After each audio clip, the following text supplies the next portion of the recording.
Tone is easily one of the most powerful tools that a writer has, especially when it comes to writing poems. I found that looking for tone in the examples that I read quite challenging, as sometimes I would go and look at the lyrics of the poem, or the words of the poem, and I would find that the poem was quite upbeat and happy. Then, I would go back and fully read the poem with all its correct stops and pauses, and somehow the poem would change to moody and harsh, instead of upbeat and happy. With the two poems I've chosen, I've seemed to run into a situation. The situation is that while both poems are talking of the same thing, one poem is lighthearted and upbeat, while the second poem is dark and brooding. Because of that, I've decided to write my thesis statement as this. Big Bang Theory and The End of Science Fiction both go over the same dark and dreary topic. However, their tones can be considered opposites. Both poems foreshadow the end of humanity, which gives the reader an unpleasant and scary feeling. The End of Science Fiction is a dark and more dystopian feeling poem which is based around the fact that nothing lives forever. Yet, the poem features sentences like, "We are the gods who can unmake the world in 7 days, and before our bodies glittered and we stopped bleeding." The second reference could be a hint towards how the author thinks that humanity has a robotic future ahead of us. With my second poem, The Big Bang Theory, it talks about the end of humanity in a more widely popular idea, which is an explosion. In the poem, sentences like, "It's expanding ever outward, but one day it will pause and start to go the other way," and "Our best and brightest figure, it will only make an even bigger bang." While The End of Science Fiction is dark, Big Bang Theory, however, is almost the complete opposite. The Big Bang Theory is very upbeat and cheerful, and it achieves this through the use of music, rhyme, and rhythm.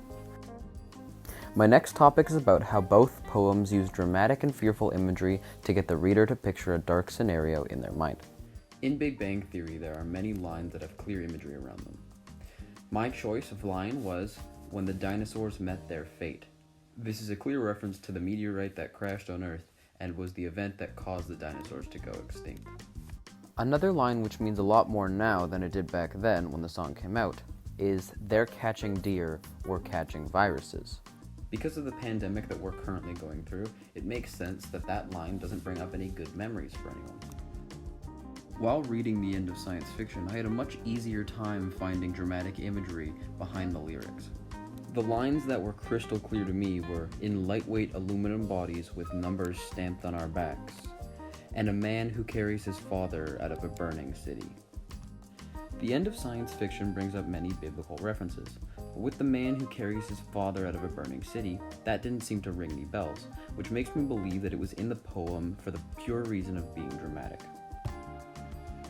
Now my last point is about how I found both poems allude to the past, in contrast to the dark and scary future that they foreshadowed. As previously mentioned, The End of Science Fiction heavily uses biblical references to give an example of why the stories we wrote in the past were better than the ones we write now.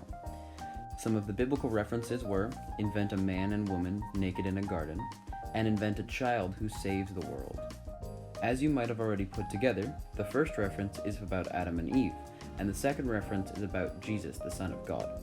And while both these stories aren't necessarily the happiest thing in the world, they're both a big change of pace from the dark and depressing theme and tone of The End of Science Fiction. Big Bang Theory also references far into the past, but in a different way. In this poem, they mention some of the cool things that humanity has done throughout history. For example, "We built the wall, we built the pyramids," and "Math, science, history, unraveling the mystery."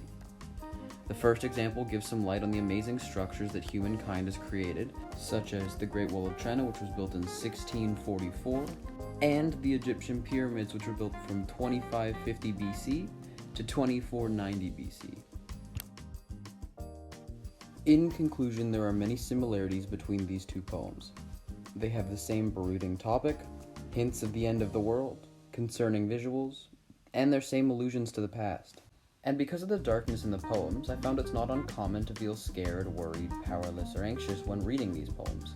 However, that only really seems to be with The End of Science Fiction, as The Big Bang Theory is not just a poem, it's a song. That means you can take into account the rhythm, the melody, the instruments, and so much more.